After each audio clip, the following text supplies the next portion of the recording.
사실 매번 다니면서 다양한 가문 이야기를 또 해드리고 있잖아요. 네. 뭔가 분위기 자체가 특이하잖아요. 여기는 뭐 길에 희한하다고 해야 되나? 좀 특이한 이게 뭐예요? 마치 여기가 그러면 무슨 뭐 어느 가문의 무슨 선산 뭐 이런 느낌인가요? 이거 한번 볼까요? 여기 뭔가 특이한 게 있거든요. 이게 의도하는 건 아닌데 네. 우리가 계속 이야기를 풀어가다 보니까 사실 이제 세조라는 문제적 인물에 대해서 계속 만나게 되잖아요. 근데 세종태세 문단 세요. 그렇죠. 그 다음도 할 줄 아세요? 그럼 예성연중 임명선 광인 효영 숙경영 맨날 들겨 맞고 외워서 마지막 정선철 고순까지. 이게 주입식 교육이 이렇다니까요. 무시무시한데 정말 온갖 문제가 다 터지잖아요. 왕이 될 수 없는 자가 본인이 왕이 될 상이라고 믿으면서 사실 진짜 큰 사고를 친 거잖아요. 왕이 되는 과정 중에는 김종서와 소위 말하는 조정의 신료들을 대거 정말 숙청했고 네. 피바람을 일으켰고 네. 숙청을 당했잖아요. 네. 근데 그 와중에 세종이 정말 아꼈다고 하는 금성대군이라고 하는 쉽게 말하면 세종, 수양대군의 동생이 하나 있었어요. 네. 대세는 이게 지금 세조한테 붙는 게 맞는데 사람이 할 짓이 아니다. 그래서 사실은 성삼문 이런 사람과 뜻을 좀 같이 했던 거예요. 네. 수양 형님의 집 근처에서 은밀한 동태를 살펴라.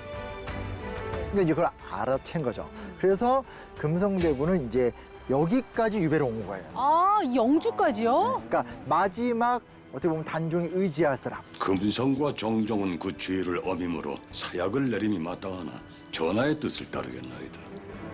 유배를 보낸 후에도 금성 숙부의 목숨을 보장한다 약조해 주세요. 아재되옵니다, 전하. 근데 이곳에 남아있던 또 뜻있는 네. 소위 말하는 관료와 백성들이 단종을 보기 시도해보자 라고 하다가 쉽게 말하면 딱 걸린 거죠.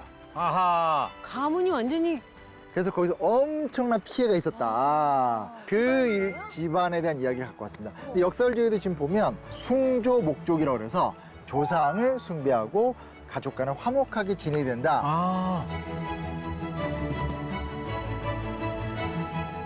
매우 역설적인 이 가문의 어떤 그런 가문이라고 해야 되나요? 가족의 화목을 부르짖던 집안이었는데 온 가족이 다 그냥 멸문제를 흔히 당했다고 말하는 그러니까. 쑥대밭이 된. 그렇죠. 예. 그 자세히 얘기하면 좀 더 올라가서 올라가세요. 한번 해볼까요?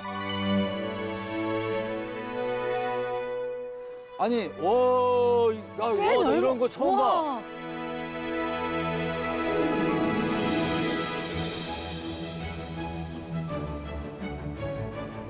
독특하죠. 네. 와, 이 정도 규모는 진짜 처음 봐요. 집안 얼마나 많은 분들이 모셔져 있는지 모르겠지만 여기가 어떤 집안인 거예요? 여기가 바로 그 금성대군의 영모와 비참한 죽음과 관련됐었던 순응안 씨 순응안 집안의 이제 일종의 묘역인 거죠. 근데 그 순응이라는 게 사실 그 지역 이름이기도 하죠. 당시 이제 안동의 특정 지역을 순응이라고 불렀던 그럼 거죠. 여기가 이제 본향이신 집안인 거예요? 그렇죠. 예. 근데 지금 조금 신기한 건 네. 이곳에 안 씨들이 거의 안 산대요. 왜요? 그 이제 배경이 있는 건데 아까 말씀드렸듯이 이제 금성대군이 이제 처형을 당하게 되잖아요. 근데 제가 이제 실록을 막 찾아봤더니 좀 놀랐어요. 뭐냐면 정조, 영조면 세조보다 한참 뒤잖아요. 그렇죠. 근데 그때 무슨 이야기가 나오냐면 숙종, 영조 요때 나온 실록을 보면 이곳이 영모가 일어났던 마을. 그걸 한문으로 추격해 딱 나와요. 깜짝 놀랐어요. 그래서 그러니까 무슨 얘기냐면 이 당시 얼마나 비참한 일이 있었으면 수백 년이 지나서 야, 그건 옛날 일이고 따져보니까 나름 충조를 지키려고 했던 거야. 우리가 이 고를 인정해 주자라는 논의가 숙종 영조 때 있었다라는 거예요. 몇백 년이 지난 뒤에. 몇백 년이 지나서. 아, 그럼 그 오랜 세월 또 얼마나 서러웠을까? 그러면 그때 그렇죠. 당시에 이 순응안 씨 이 집안이 완전히 멸문지화를 당했다는 일단 얘기예요? 기록은 자세히 남겨져 있지는 않아요. 왜냐면 어찌됐건 멸문을 당하는 건 처벌을 당하는 입장이기 때문에 기록을 자세히 남길 수는 없고 주로 이제 가문에서 이제 그런 이야기가 나오게 되는 건데 우리 아까 소수서원 앞에 아름다웠었던 천 기억나죠? 네, 네. 그 옆에 경자바위란 바위가 있었어요. 기억이 안 나실 거예요. 저는 봤죠. 그곳에서 처형이 이루어져서 아. 정말 많은 사람들이 죽어가면서 이 핏물이 흘러내려가지고 그래서 이제 나중에 주세봉 선생님이 와서 이 지역의 사정을 아시고 이제 바위에다가 이제 그들을 애도하는 마음으로 경자를 새겨서 이제 경자바위가 됐다. 이런 이야기도 전해지고 피가 계속 흘러내려가다 보면 어느 지역이 고이고 막 이렇게 될 거 아니에요. 그래서 그쪽을 피끝마을이라 불렀다. 그래서 이제 얼마나 많은 사람이 죽었으면. 가문에서 나오는 얘기 들어보니까 뭐 한 700여 명이 처형을 당했다. 웬일이야.